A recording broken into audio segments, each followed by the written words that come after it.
అండోయ్ బాగున్నారా? ఈరోజైతే చికెన్ పచ్చడి పెట్టేస్తున్నానండి బాబు. ఈరోజు నిలవ పచ్చడి పెట్టేద్దామని ఒక కేజీ చికెన్ తీసుకుని బోన్లెస్ తీసుకోవాలండి.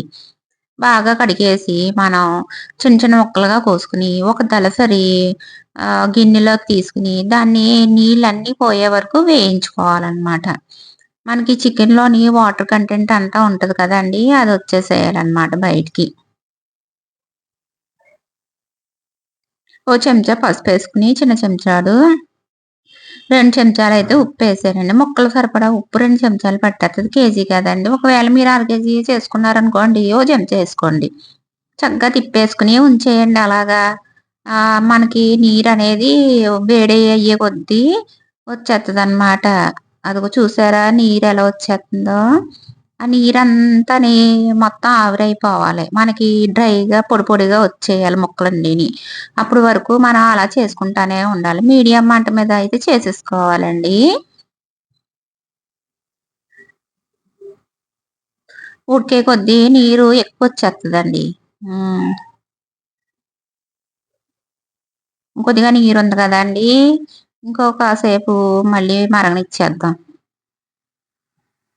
అంటే తేమ అనేది ఉండకూడదనమాట. ఈ లోపల మనం 3 నిమ్మకాయలు తీసుకొని కేజీ పచ్చడికి 3 నిమ్మకాయలయితే సరిపోతాయండి. ఒక గిన్నెలోకి రసం తీసుకొని ఎండలో పెట్టేసుకోండి. ఉప్పు, కారం, నిమ్మరసం ఎండలో పెట్టేసుకోండి.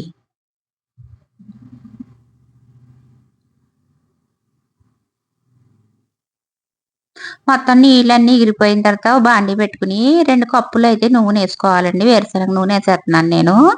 2 కప్పులు వేరుశనగ నూనెసేసుకొని, ఇప్పుడు మనం ఉడకబెట్టుకొని పక్కన పెట్టేసుకున్నాం కదండీ! అయ్యి అసలు తేమ అనేది లేదనమాట. మొత్తం నీరంతా ఇంకిపోయింది. ఆ ముక్కల్ని ఈ నూనెలో ఏసి బాగాని ఫ్రై అవ్వనివ్వాలనమాట. నిమ్మళంగా ఏసుకోండి. మీద చింగుతాయి. వేడి వేడి నూనె మీద పడిపోద్ది. జాగ్రత్తగా ఏసుకోవాలి. ముక్కలు కదయ్యి అందుకోసం.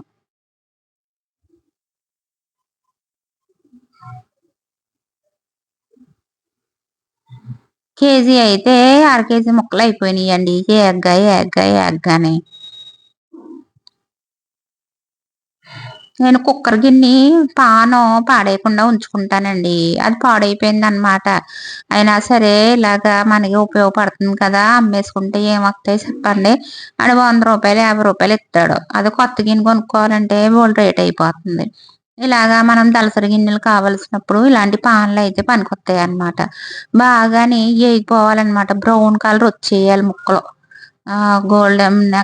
బ్రౌన్ కలర్ వచ్చే వరకు అలాగా ఏపిస్తా ఉండాలి. బోన్ అయితే ఉండకూడదండి. బోన్‌లెస్ చికెన్ అయితే తీసుకోవాలి మర్చిపోకండి. ఇదంతా మీడియం మంట మీద చేసుకోండి. అదరాబదరాగా చేసేసుకోకూడదు. తాపీగా కూర్చుని చేసుకోవాలి. పచ్చడి నోటికి రుచిగా ఉంటాయి గానీ, పెట్టడానికి చాలా టైం పడతదల్లా. చాలా పద్ధతిగాని, చాలా ఇదిగా పెట్టాలి. ఎందుకంటే తేమ, గేమ తగలకూడదు కదా! నీరు గట్టా పాడైపోతాయి గదా! ఎంత శ్రమ పడింది. బ్రౌన్ కలర్ వచ్చేసిన తర్వాత ఇది పక్కన పెట్టేసుకోండి. ఓ పాన్ తీసుకొని దాంట్లోని 4 చెంచాలు ధనియాలు, ధనియాలు అంటే మన పొడుంకి, మసాలా పొడికి కావాల్సినయి తీసుకుంటున్నాం అనమాట. ఇది మాత్రం కొంచెం సిమ్‌లో పెట్టుకునే ఏయించుకోండి. ఎందుకంటే ఇది స్టీల్ పాన్ కదా! తొందరగా హీట్ ఎక్కిపోద్ది. తొందరగా మాడిపోతాయన్నమాట. అందుకోసం ఇది తీసుకున్నాను.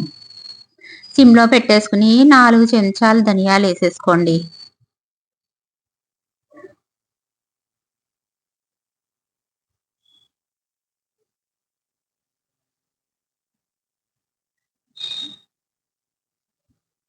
4 చెంచాలు ధనియాలు దోరగా ఏగిన తర్వాత ఒక 6 లవంగాలైతే ఏసేసుకోండి. 6 లవంగాలైతే సరిపోతాయండి.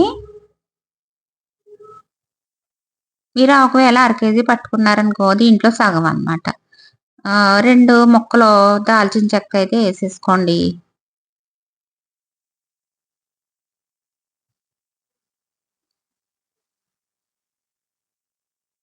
చక్కగా ఏగనివ్వాలనమాట. ముందు లేట్‌గా ఏగాయి ముందేసేసుకోవాలి. తర్వాత తొందరగా ఏగాయి తర్వాతేసుకోవచ్చు.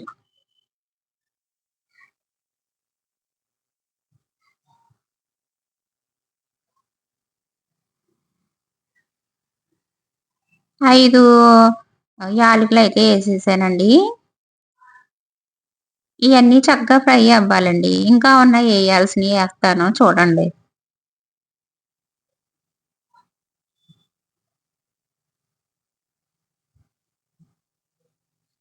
ఆవాలు 2 చెంచాలేసేసానండి. ఒక చెంచా సరిపోద్దిలెండి ఆవాలు. ఒక చెంచా జీలకర్ర. ఆవాలు, జీలకర్ర ఒక్కొక్క చెంచా అన్నమాట. తర్వాత ఒక పావు చెంచా మెంతులైతే ఎయ్యాలండి. పావు చెంచా సరిపోద్దిలెండి ఫ్లేవర్ కోసం. అందు గురించి. కొంచెం దోరగా ఏయించేసుకోండి. మనకి మెంతులుని ఇయి డాన్సులు చేసేత్తాయి చూసారా? ఆవాలు, జీలకర్ర ఆ టైం వరకు ఏయించుకోవాలనమాట.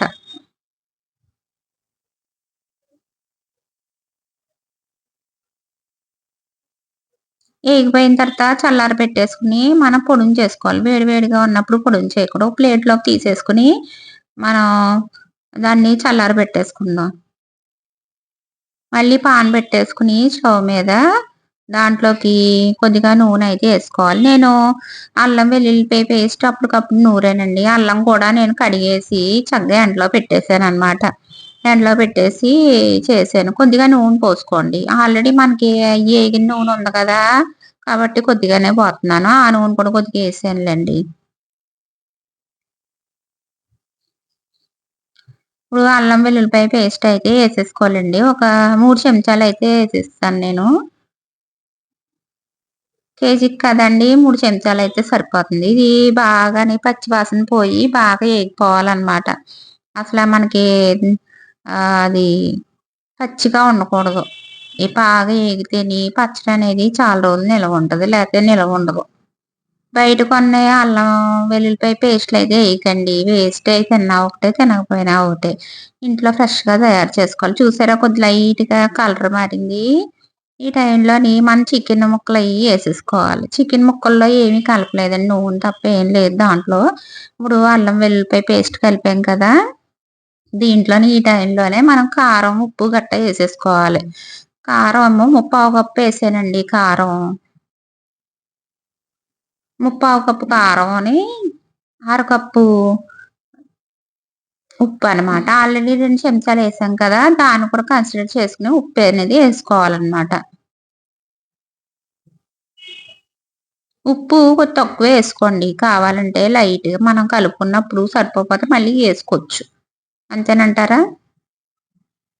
నాకైతే అరకప్పయితే సరిపోయిందండి. 2 చెంచాలేసాను కదా! దాన్ని కన్సిడర్ చేసేసుకుంటే ఒక 4 చెంచాలు ఉప్పు అయితే పట్టేసింది. అది అరకప్పు అయిందనమాట.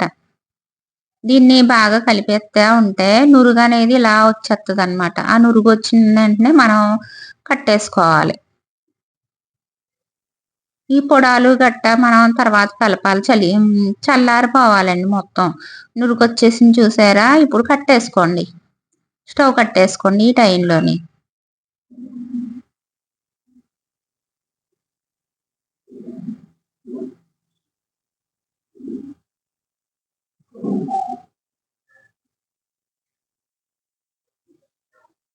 అగో వస్తుంది చూసారా నురుగు?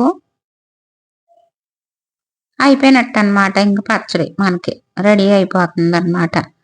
ఇంకా మనం స్టవ్ అనేది ఆఫ్ చేసేసుకొని బాగా చల్లారబెట్టేసుకోవాలి. చల్లారబెట్టేసుకున్న తర్వాత మనం పొడుంకి కొట్టుకున్నాం కదండీ ధనియాలయన్నీని పొడుగు చేసి పక్కన పెట్టేసుకున్నాను.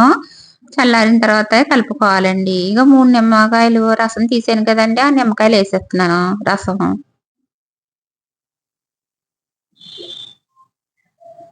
అంతేనండి. మన పచ్చడయితే రెడీ అయిపోయిందండి. టేస్టీ టేస్టీ పచ్చడి.